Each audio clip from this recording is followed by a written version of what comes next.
rights given in part 3 under article 12 to 35 of Indian Constitution। जो ये हमारे मौलिक अधिकार है, फंडामेंटल राइट्स है, ये हमारे इंडियन सिटीजन द्वारा जो है हम लोगों को जो है दिए गए हैं। कौन से पार्ट में? पार्ट 3 में, आर्टिकल जो है हमारे 12 से लेकर 35 के बीच में। Now this part 3 and article 12 to 35 known as Magna carta of Indian constitution, इसको इंडियन कॉन्स्टिट्यूशन का जो है मैग्ना कार्टा जो है कहा जाता है।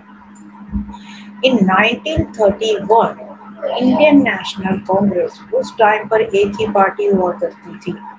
जैसे कि अगर हम आज के टाइम में देखें तो there are so many parties like Aam Aadmi Party, BJP, Congress, so and so on, ठीक है, आरजेडी। तो उस टाइम पर सिर्फ एक होती थी known as Indian National Congress. तो इन लोगों की मीटिंग चल रही थी, लोग कराची सेशन जो है चल रहा था, कराची में इनकी मीटिंग चल रही थी। तो वहाँ पर जो है पहली बार जो है फंडामेंटल राइट्स को देने की बात करी गई कि हमें जो है हम भारतीयों को जो है मौलिक अधिकार जो है देने चाहिए। कई बार क्वेश्चन पूछ लिया जाता है कि उस कराची सेशन के प्रेसिडेंट कौन थे, तो इसलिए ये चीज़ मेंशन करी गई है। दैट इज सरदार वल्लभ भाई पटेल जो है उस कराची सेशन के जो है प्रेसिडेंट हुआ करते थे। अब क्वेश्चन ये आता है कि फंडामेंटल राइट्स का ड्राफ्ट होता है आपका एक डॉक्यूमेंट्स, एक रफ ड्राफ्ट तैयार करना, एक रफ डॉक्यूमेंट्स तैयार करना on fundamental rights. So that was prepared by Jawaharlal Nehru ji. Jawaharlal Nehru ji के द्वारा जो है ये चीज जो है प्रिपेयर करी गई थी। If we want to do any amendment होता है मैम बदलाव, yes, changes in Indian Constitution।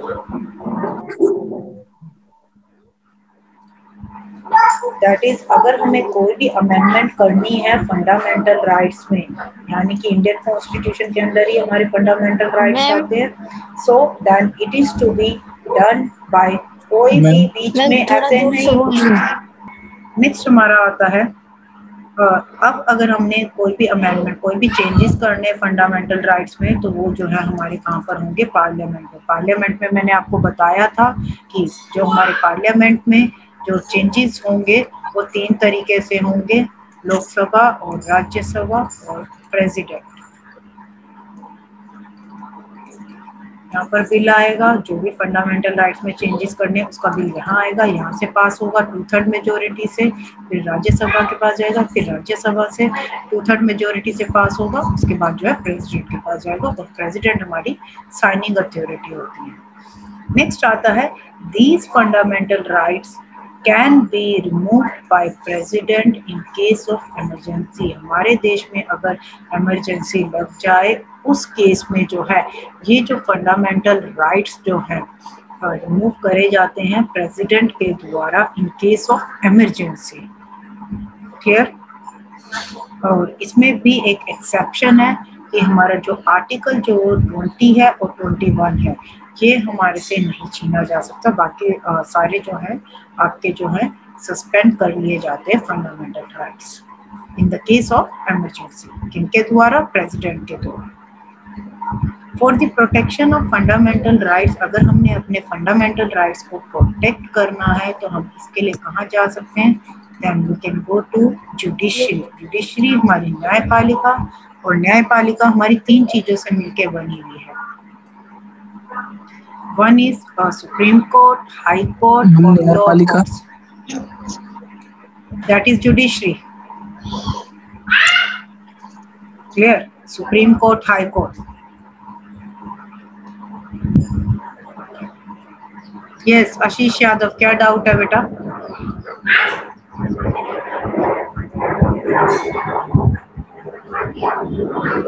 ये जिन्होंने भी हैंड रेज करे हुए ये किस पर्पस के लिए करे हुए? Jaideep, what's your question? Ma'am ये वाला जो आपने बताया था कि इमरजेंसी में प्रेसिडेंट कौन कौन से वो राइट्स हटाता है, मैम ये वाला बता दीजिए एक बार। कौन कौन से राइट्स? नहीं, सारे फंडामेंटल राइट्स हटाए जाते हैं। मैम आपने ये भी तो बताया था कि 21 आर्टिकल, हाँ जी, आर्टिकल 20 एंड आर्टिकल 21 आपसे नहीं छीना जाता। ठीक है, अभी आगे चल के बता दूंगी कि आर्टिकल 20 और 21 क्या होता है। 20 that is related to offence, 21 है आपका लाइफ से रिलेटेड।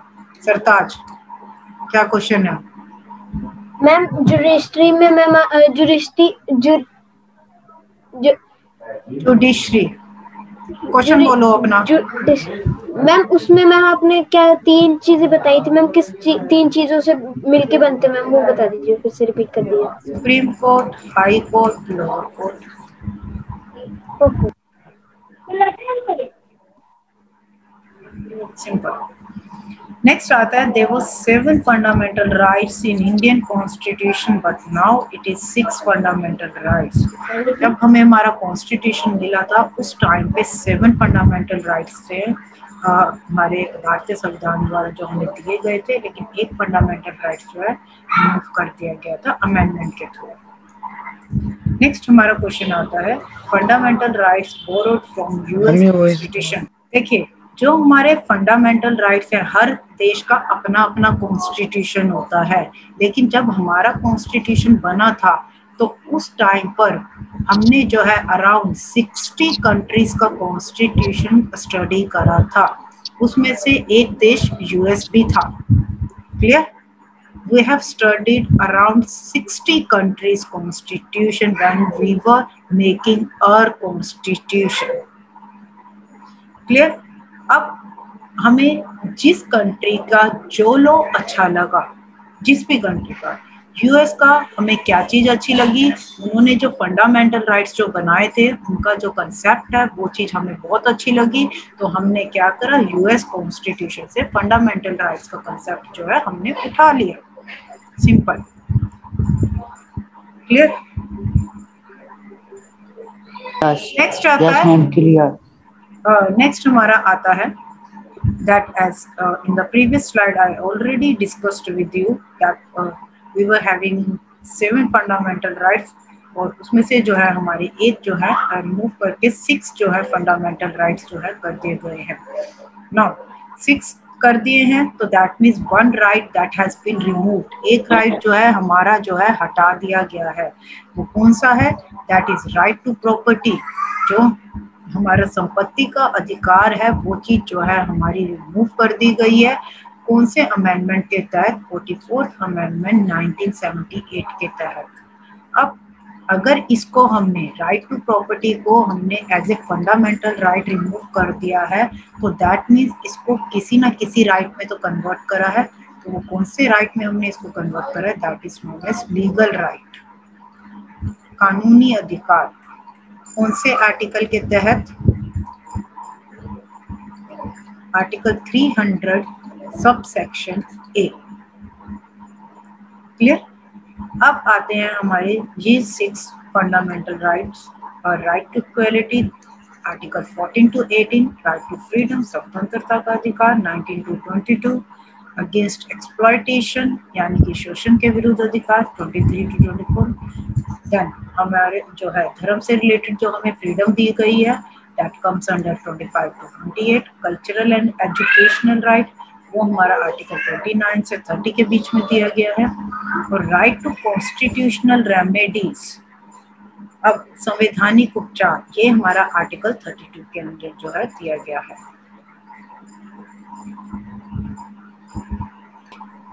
नेक्स्ट हमारा आता है now trick to learn. E first और थर्ड, फोर्थ पे आर, 6 पे आर। सिंपल, दोनों ई के बीच में एफ, दोनों आर के बीच में सी। ई इक्वलिटी, एफ फ्रीडम, ई से एक्सप्लॉयटेशन, आर से हमारा रिलीजन, सी से हमारा कल्चरल आ गया और अनदर आर से हमारा आ गया remedies. Now will discuss it one by one. थोड़ी देर में डाउट्स ले जाएंगे। राइट टू इक्वलिटी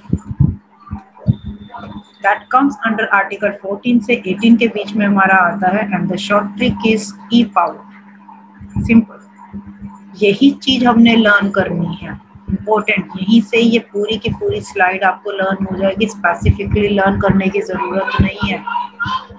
सिंपल, इसको 14, इसको 15 बनाओ, इसको 16, इसको 17, इसको 18।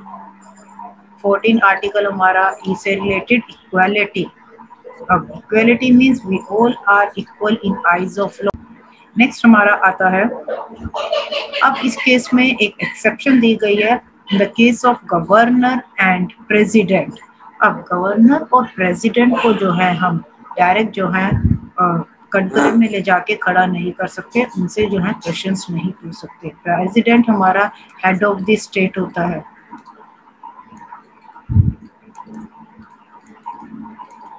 क्लियर? देन गवर्नर हमारा स्टेट लेवल पर, प्रेसिडेंट जो होता है वो पूरे नेशन के हेड होते हैं। क्लियर? और गवर्नर जो होता है हमारा executive head of the state होता है। नेक्स्ट आता है P for prohibition of discrimination. Next आता है P, that is prohibition of discrimination, यानी कि हम किसी से भी जो है भेदभाव नहीं करेंगे on the basis of religion, धर्म के बेस पे, जेंडर के बेसिस पे, मेल फीमेल ट्रांसजेंडर, रेस, किसी से हम रेसिज्म वाली भावना नहीं रखेंगे जिसे हम नक्सलवाद कहते हैं, गोरे काले का भेद। देन कास्टिज्म, जाति के आधार पर। नेक्स्ट हमारा आता है O, Article 16O, that is opportunity, equality of opportunity in matters of public employment. Then अब another जो आर्टिकल में जो दी गई है 16 में, सबको इक्वल मौका दिया गया है, सबको इक्वली अवसर दिया गया है in the case of public employment. For example, आपने कोई भी पब्लिक एम्प्लॉयमेंट का फॉर्म भरना है, आप किसी भी पब्लिक डिपार्टमेंट में जो है जॉब ले सकते हो, आपको पूरा राइट है, आप फॉर्म फिल कर सकते हो irrespective of whatever be your cast. किसी भी जाति से आप बिलोंग करते हो, कहीं का भी आपका बर्थ हो, कुछ भी हो, तो आप कोई भी जेंडर हो, मेल फीमेल ट्रांसजेंडर, कोई भी धर्म हो, तो उस केस में भी आपको पूरी अपॉर्चुनिटी है कि आप जो है पब्लिक डिपार्टमेंट में जॉब ले सकते हो। नेक्स्ट हमारा आता है 17U, that is abolition of untouchability, no discrimination on the basis of lower caste and upper caste। कोई भी भेदभाव जो है नहीं करा जाएगा लोअर कास्ट और अपर कास्ट के बेसिस पर।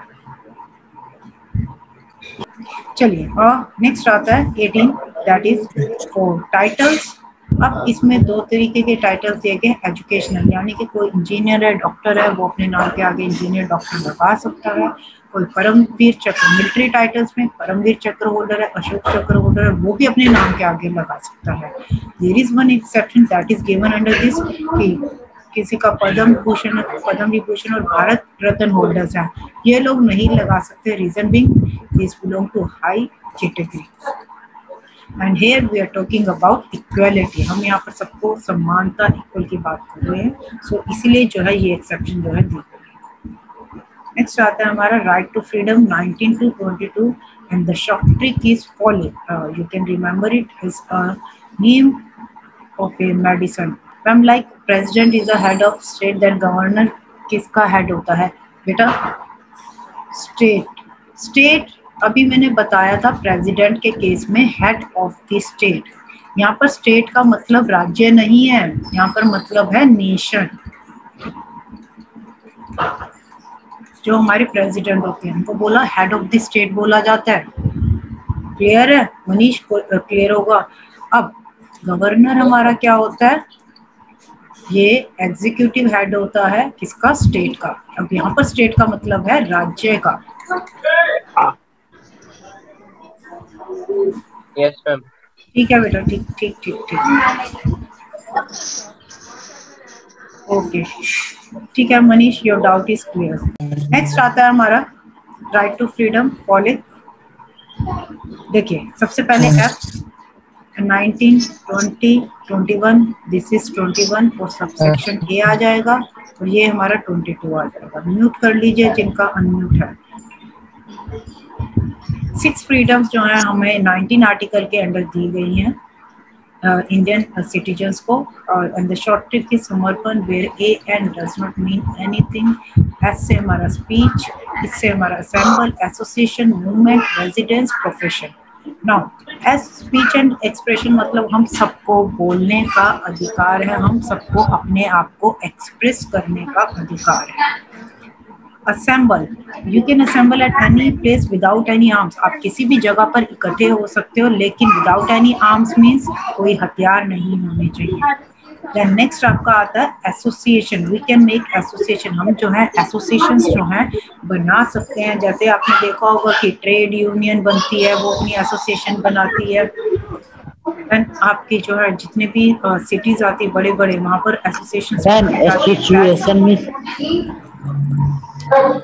एसोसिएशन आपको बताया ना कि जैसे एक ट्रेड यूनियन है, जैसे वर्कर्स जो है अपनी एक यूनियन बना लेते हैं, a group of members known as association.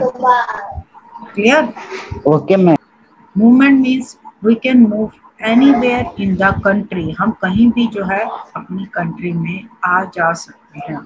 Residence means we can reside anywhere in the country. साई पॉली जो भी है ये P, profession, we can opt any occupation और ट्रेड। अब अगेन जो ये फ्रीडम दी गई है कि हम कोई भी प्रोफेशन जो है ऑप्ट कर सकते हैं, किसी को भी एक्सेप्ट जो है कर सकते हैं। नेक्स्ट हमारा आता है article 20 that is related to offence, protection against conviction. इसमें दो चीजें ली गई हैं, यानी कि कन्विक्शन मतलब किसी को अगर पकड़ लिया गया है तो वो अपने आप को किस तरीके से जो है प्रोटेक्शन जो है ले सकता है अंडर दिस आर्टिकल।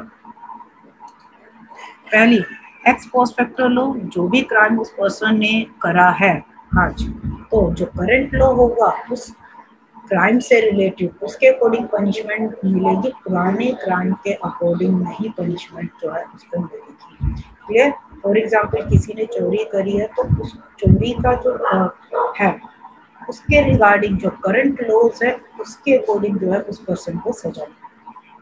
नेक्स्ट आता है नो डबल जेओपार्डी, अगर आप कोई भी अपराध को बारी बारी कर रहे हो तो उसकी पनिशमेंट जो है एक बार मिलेगी, बारी बारी। नेक्स्ट हमारा आता है एल आर्टिकल 21 लाइफ, हम सबको जीने का अधिकार है। उसमें पर्सनल लिबर्टी भी ऐड होगी, यानी कि हमें अपनी पर्सनल फ्रीडम दी गई है। The way we wanted to live our life we can.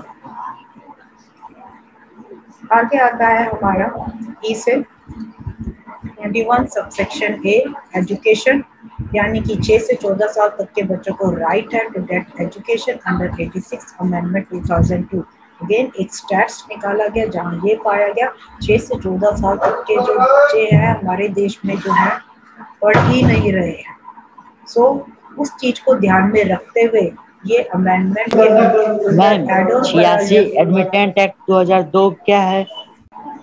86 amendment के तहत ये चीज एड ऑन करी गई कि 6 से 14 साल तक के लिए बच्चों को जो है एजुकेशन जो है कंपल्सरी करी गई,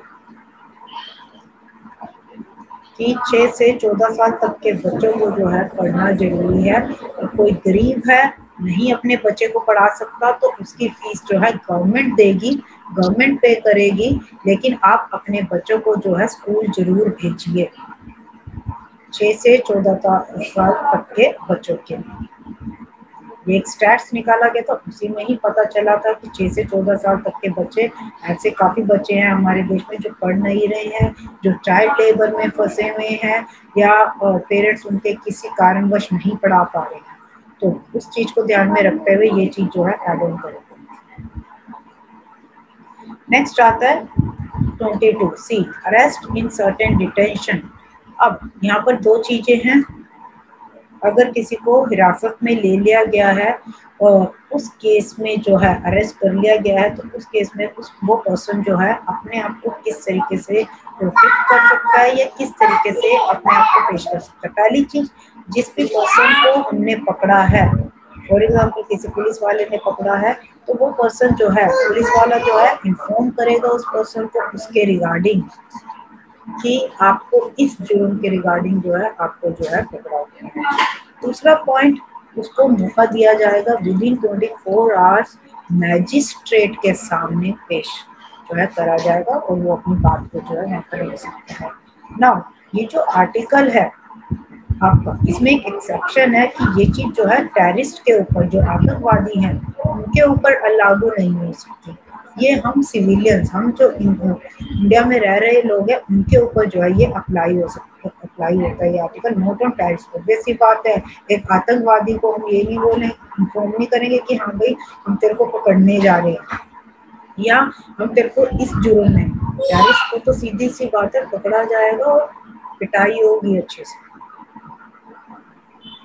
ma'am exception is done not miss हाँ जी, exception implement of terrorism is मैं वही बता रही हूँ कि जो आपके आतंकवादी है उन पे ये आर्टिकल जो है इम्प्लीमेंट मतलब लागू नहीं होता। क्लियर? clear ma'am. नेक्स्ट हमारा आता है ओके,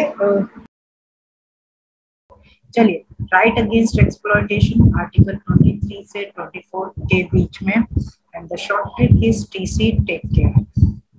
23 24 सिंपल। टी से ट्रैफिकिंग और फोर्स्ड लेबर। ट्रैफिकिंग होता है और तस्करी, हिंदी में इंग्लिश में बात करें स्मगलिंग।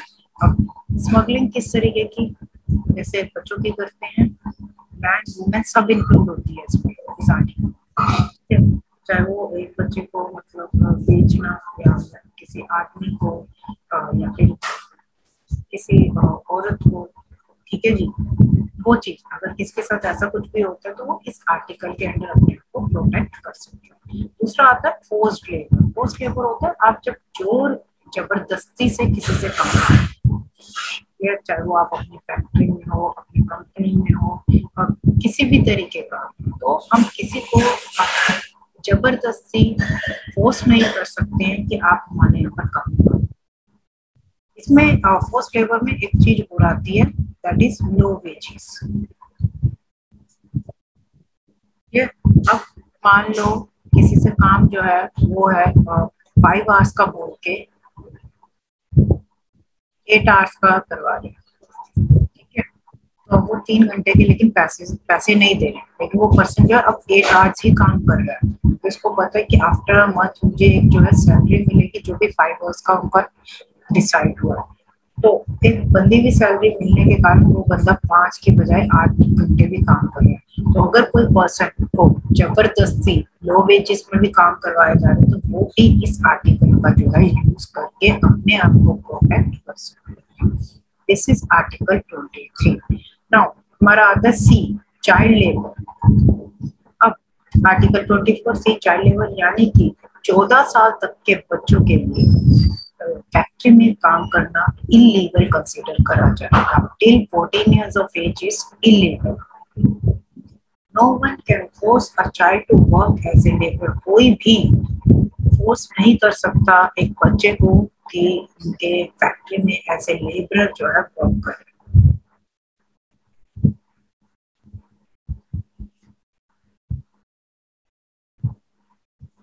हाँ जी, वो ऑब्वियस सी बात है मनीष, असाइनमेंट करके भेजनी है, जैसे कल दी थी तो बच्चों ने करके भेजी थी।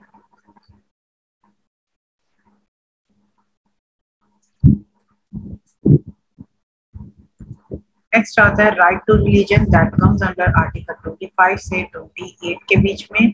PMTI 25, 26,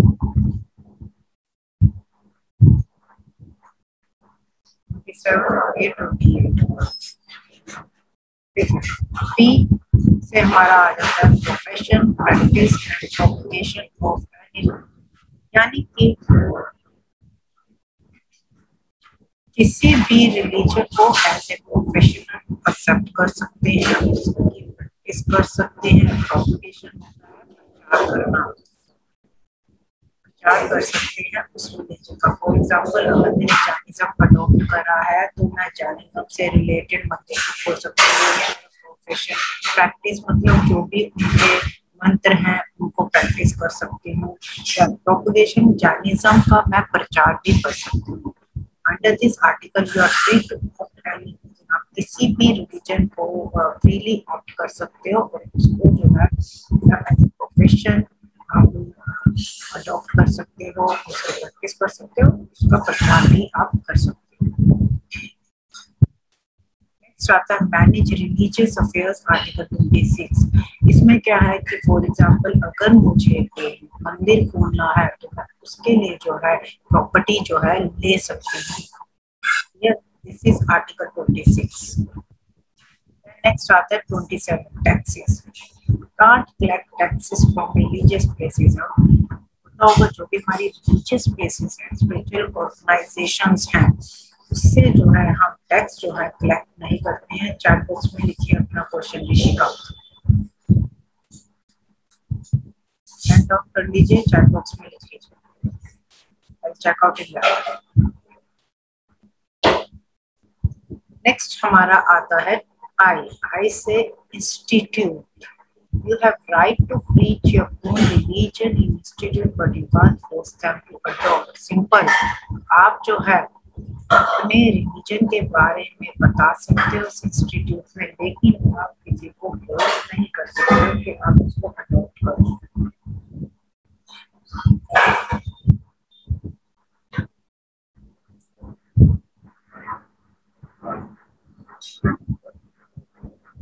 पहले मुझे फटाफट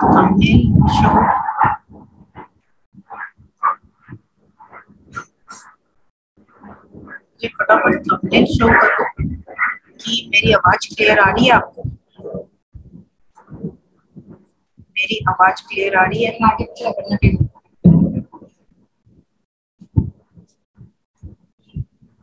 ठीक है जाती अभी रिपीट कर देते हैं आर्टिकल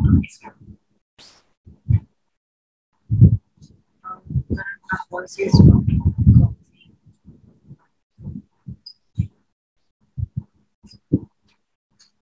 एक बार करना आप अपना नेटवर्क चेक कीजिए, there must be some network issue on your part. Please thumbnail show करो जिनको मेरी वॉइस क्लियर आ रही है।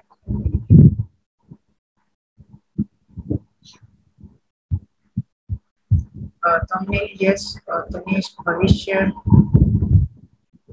क्लियर आ रही है जिनको वॉइस, थंबनेल शो कर दीजिए। I don't think so कि there is issue on my part, वो आ जाता है। ओके बलराज, सुप्रिया आ रही है आवाज? जसमीन,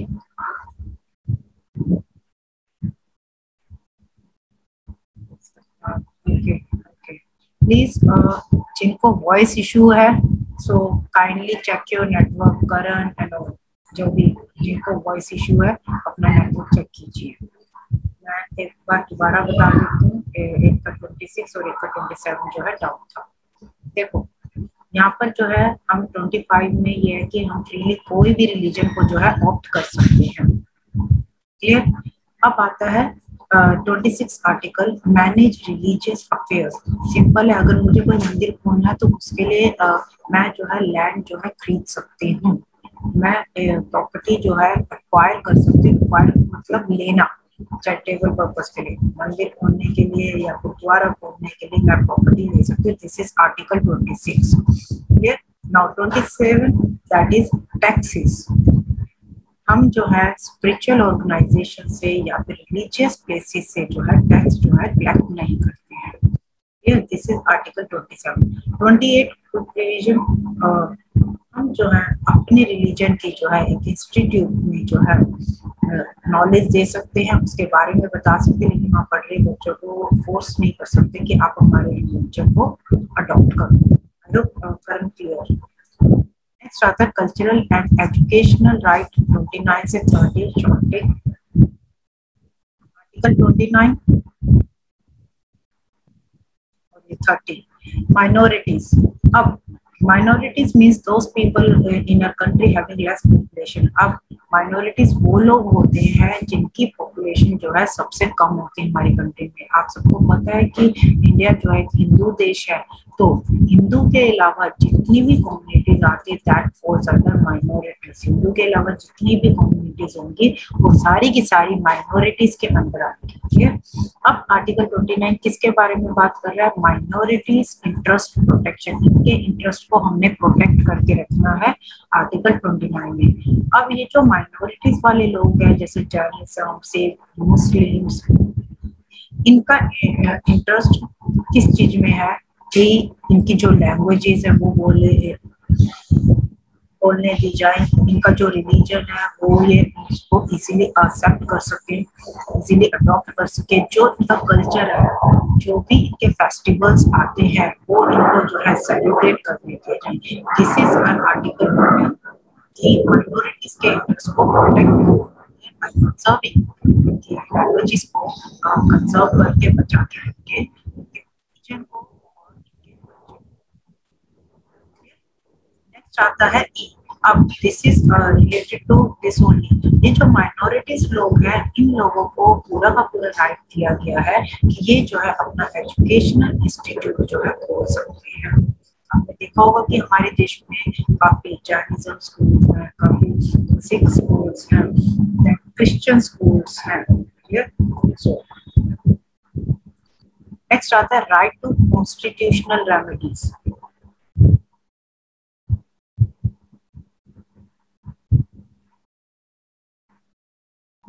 प्लीज फालतू की चैट मत करें यहाँ पर। Right to constitutional remedies article 32।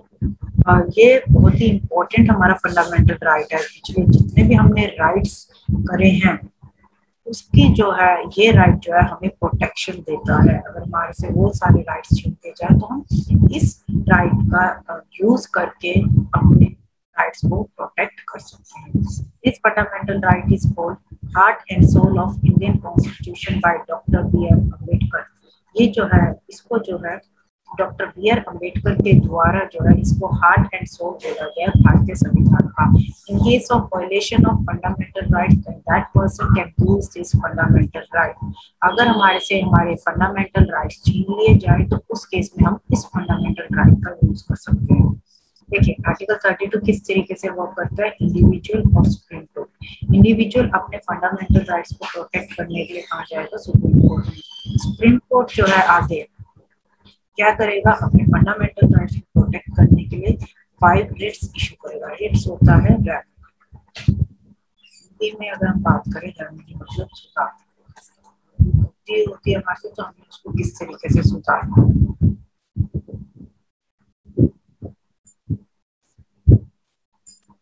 चलिए 5 रिट्स। पहला habeas corpus to have a body Supreme Court. अब ध्यान से देखिए एक पर्सन है उसको इलीगल तरीके से डिटेन कर लिया है, हिरासत में ले लिया है, तो वो पर्सन क्या खुद या फिर अपने फ्रेंड्स की मदद से या फिर अपने रिलेटिव्स की मदद से इस रिट का इस्तेमाल करेगा हेवियस कॉर्पस का, सो दैट कि उसको जो है छुड़ा लिया जाए for the release of that person. ये तो हो गया कि इंडिविजुअल क्या स्टेप लेगा अगर उसको इलीगली डिटेन कर दिया, इलीगल तरीके से उसको हिरासत में ले लिया है। अब सुप्रीम कोर्ट जो है ask that person on what basis you detain that person। Supreme court जो है पूछेगा कि किस बेसिस पे आपने इस पर्सन को हिरासत में लिया। अगर वो बेसिस अनरीजनेबल फाउंड हो, यानी कि वो बंदा अपने आप को जस्टिफाई नहीं कर पाया, तो उसी टाइम ही डिटेंशन जो है खत्म हो जाएगी। डिटेंशन खत्म होने का मतलब क्या है? उस पर्सन को इमीडिएटली छोड़ दिया जाएगा। क्लियर कि एक इंडिविजुअल क्या रोल है और सुप्रीम कोर्ट का क्या रोल है, किस तरीके से वो प्रोटेक्शन देता है। नेक्स्ट आता है writ mandamus.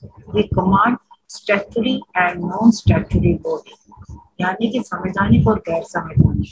We command to perform public duty. हम जो है कमांड करेंगे कि आपने जो है अपनी पब्लिक ड्यूटी को परफॉर्म करना है। फॉर एग्जाम्पल आप जो है एक गवर्नमेंट ऑफिस में जा रहे हो, गवर्नमेंट ऑफिस में वहां पर जाके अब वहां पर आपका जो ऑफिशियल बैठा हुआ है वो आपका काम करने से मना कर दे, तो सुप्रीम कोर्ट उसको याद दिलाएगा कि ये तेरी ड्यूटी है and you have to perform this duty at any cost. तुझे इसी बात के पैसे मिलते, इसी बात की सैलरी मिलती है।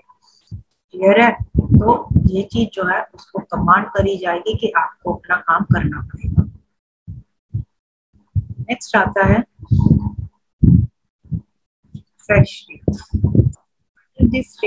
Supreme court. इस केस में क्या होता है कि एक पर्सन है, इंडिविजुअल है, उसने अपना केस लोअर कोर्ट में जो है करवाया और लोअर कोर्ट का जब जजमेंट आया वो उस पर्सन के अगेंस्ट में आया, तो अब उस इंडिविजुअल के पास अपॉर्चुनिटी है, या तो वो हाई कोर्ट जा सकता है या फिर वो सुप्रीम कोर्ट जा सकता है। क्लियर? अब सुप्रीम कोर्ट और हाई कोर्ट क्या करेंगे? फॉर एग्जांपल वो सुप्रीम कोर्ट जा रहे हैं तो सुप्रीम कोर्ट जो है लोअर कोर्ट से जो है इस केस के रिगार्डिंग जो है सारे के सारे रिपोर्ट्स मांगेगा कि आप हमें जो है सबमिट करवाओ सो दैट कि हम रिव्यू कर सके कि कहाँ पर आपसे गलती हुई। अब रिव्यू में चेक करा जाएगा ज्यादातर lower court judgements are illegal और नॉट, कि उन्होंने जो जजमेंट दिए हैं वो इलीगल है या नहीं। अगर वो इलीगल फाउंड करेगा लोअर कोर्ट के जजमेंट तो उसी टाइम ही लोअर कोर्ट का जो डिसीजन है वो कैंसिल कर दिया जाएगा, सुप्रीम कोर्ट का डिसीजन जो है माना जाएगा। यानी कि लोअर कोर्ट ने डिसीजन सही नहीं दिया, उसको किसने सुधारा? Supreme court. नेक्स्ट आता है prohibition is used until the lower court has pronounced. दोनों थोड़े इंटर रिलेटेड है, सैरिशरी और प्रोहिबिशन। कैसे? यहाँ पर हमारा ऑलरेडी रिजल्ट डिक्लेयर हो गया था, ठीक है जी, यानी कि ऑलरेडी जो है लोअर कोर्ट ने अपनी जजमेंट सुना दी। बट प्रोहिबिशन के केस में क्या है कि अभी मुझे पता है कि मेरा केस चल रहा है कल, लेकिन डिसीजन आने वाला है मेरे केस पर, तो वो पर्सन क्या है अपने एविडेंस को जो है स्ट्रॉन्ग करेगा, अपने आप को और मजबूत करेगा, अपने केस को और मजबूत करेगा ताकि वो केस जो है हार ना सके। That is known as prohibition. अब इसमें एक लाइन लिखिए, prevention is better than cure, cure is related to certiorari. अब यहाँ पर तो कोई जजमेंट आ गया था, तो एक तरह से क्या हो रहा है कि उस जजमेंट को हाई कोर्ट या सुप्रीम कोर्ट सही कर रहा है।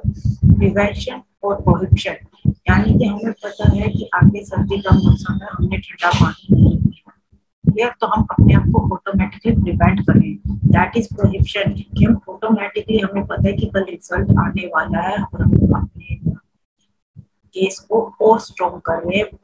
कैसे? एविडेंस अपने और मजबूत करें। आई होप दोनों में डिफरेंस समझ में आया होगा। चलिए last by what authority. Now एक पर्सन का परमिशन लेटर आया है पीछे से government of,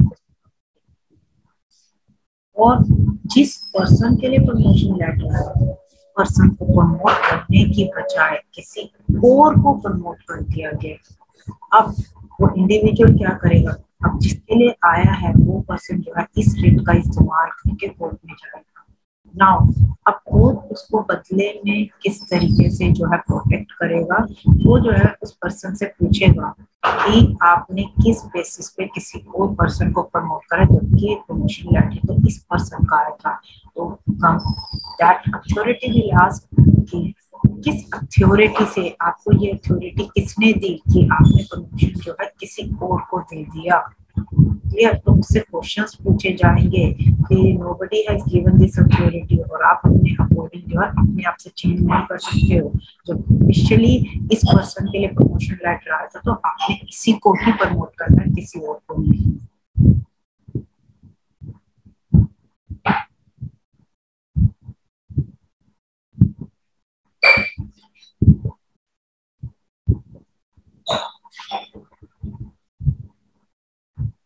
Okay, still same thing.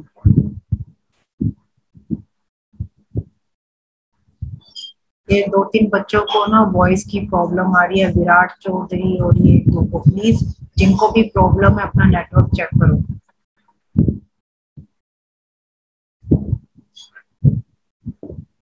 क्योंकि अगर 15 बच्चों को आवाज आ रही है और 2 को नहीं आ रही ना, तो वो आपके पार्ट से प्रॉब्लम।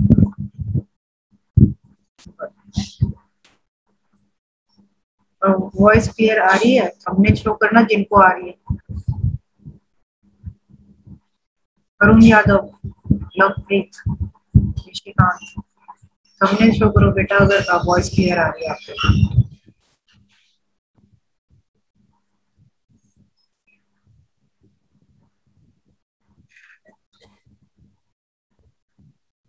लवप्रीत आ रही है आवाज आपको मेरी क्लियर आवाज?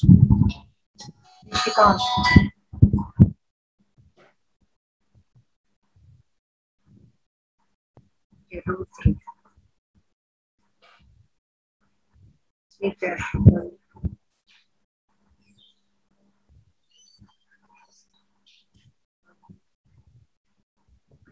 अंशिका सिंह आवाज आ रही है बच्चे? हमने शो कर दो। यस शिविका। शिविका नाम से मैम ये जो आप जी बोलो बोलो बोलो।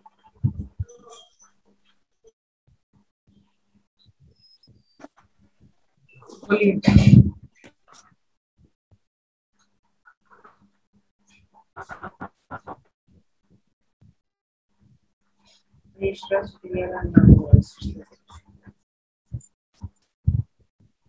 बोलिए शिविका, क्वेश्चन जो भी आपका बेटा डाउट।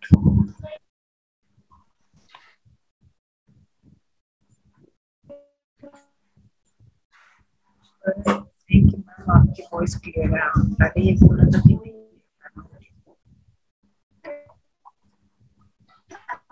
बोलो शिविका।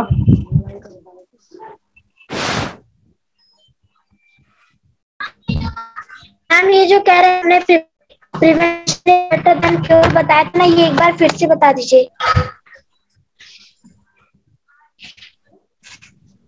Okay okay okay okay.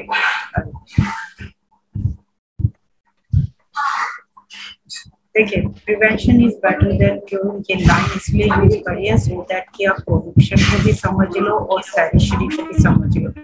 अब यहाँ पर हम ऑलरेडी बीमार हो चुके हैं, हम अपने आप को क्योर कर रहे हैं सैरिशरी के केस में, यानी कि लोअर कोर्ट से ऑलरेडी गलती हो चुकी है तो उसको सुधारा जा रहा है। किसके द्वारा? हाई कोर्ट या फिर सुप्रीम कोर्ट, जिसमें भी वो केस डालेगा वो पर्सन, चाहे वो हाई कोर्ट में डाले चाहे सुप्रीम कोर्ट में डाले। तो हाई कोर्ट जो है वो अपनी गलती, हाई कोर्ट जो है लोअर कोर्ट की गलती को सुधार रहा है। That is known as cure. हम बीमार पड़ चुके हैं, हम मेडिसिन लेके अपने आप को ठीक कर रहे हैं। प्रिवेंशन हम पहले से सतर्क रह रहे हैं, यानी कि प्रोहिबिशन के केस में अभी जजमेंट नहीं आया लोअर कोर्ट का, यहाँ पर ऑलरेडी जजमेंट आ चुका है। सिर्फ ये डिफरेंस है, यहाँ पर लोअर कोर्ट का जजमेंट आ चुका था तो उसको सही किसने करा? हाई कोर्ट या सुप्रीम कोर्ट, जिसमें भी वो पर्सन जाएगा। यहाँ पर जो है लोअर कोर्ट का भी अनाउंसमेंट नहीं हुई है उस केस से रिलेटेड, यानी कि जजमेंट अभी नहीं आई है, तो उससे पहले ही वो इंडिविजुअल जो है अपने एविडेंस को जो है स्ट्रॉन्ग करेगा। क्लियर शिविका? ओके, अगेन जो है आज आपको जो है another assignment you get it based on कुछ न्यू क्वेश्चंस भी आपको मिलेंगे। असाइनमेंट्स और मेरी पीडीएफ को मिला के जो है पीडीएफ प्लस असाइनमेंट से चैप्टर जो है कंप्लीट होता है। कहीं पर कुछ स्टैटिक पार्ट होता है वो मैं एमसीक्यूज की फॉर्म में जो है कंप्लीट करती हूँ, ठीक है। सो इन दोनों को मिला के जो है कंप्लीट जो है चैप्टर होता है। सो दोनों ही इम्पोर्टेंट है, तो पीडीएफ भी इम्पोर्टेंट है, असाइनमेंट्स में। असाइनमेंट में कुछ क्वेश्चन जो इसी से ही रिलेटेड पूछे जा सकते हैं या आ सकते हैं, वो क्वेश्चंस जो है मैं इंक्लूड करती हूँ। ठीक,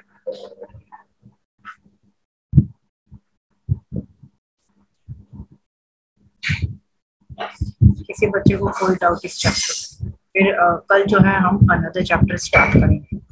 स्टार्ट चैप्टर बोलो आयुष राज।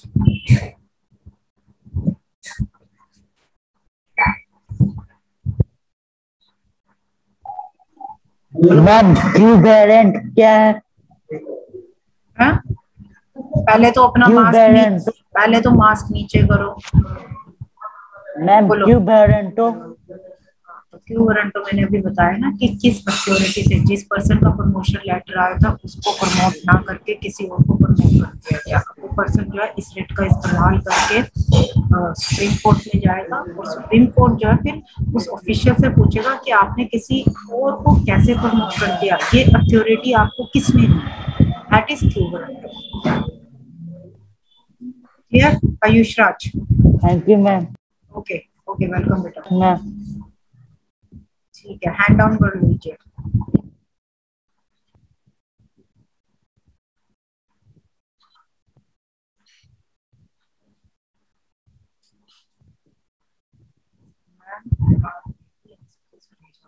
हाँ जी, अरुण यादव।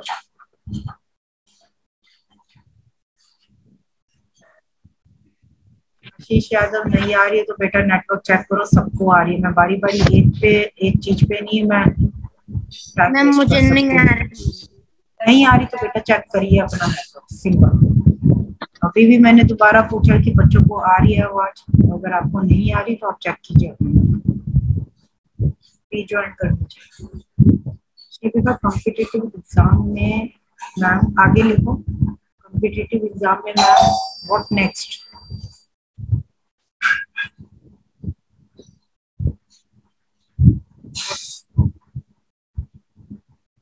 बोलो अंशिका। शिविका के नाम से आपने शायद ज्वाइन करा है। बोलिए बोलिए अंशिका।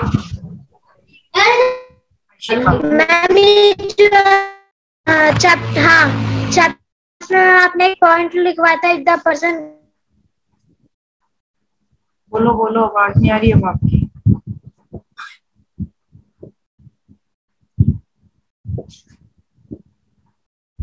चैट बॉक्स में लिख दीजिए अगर नेटवर्क ठीक है आपके साइड से।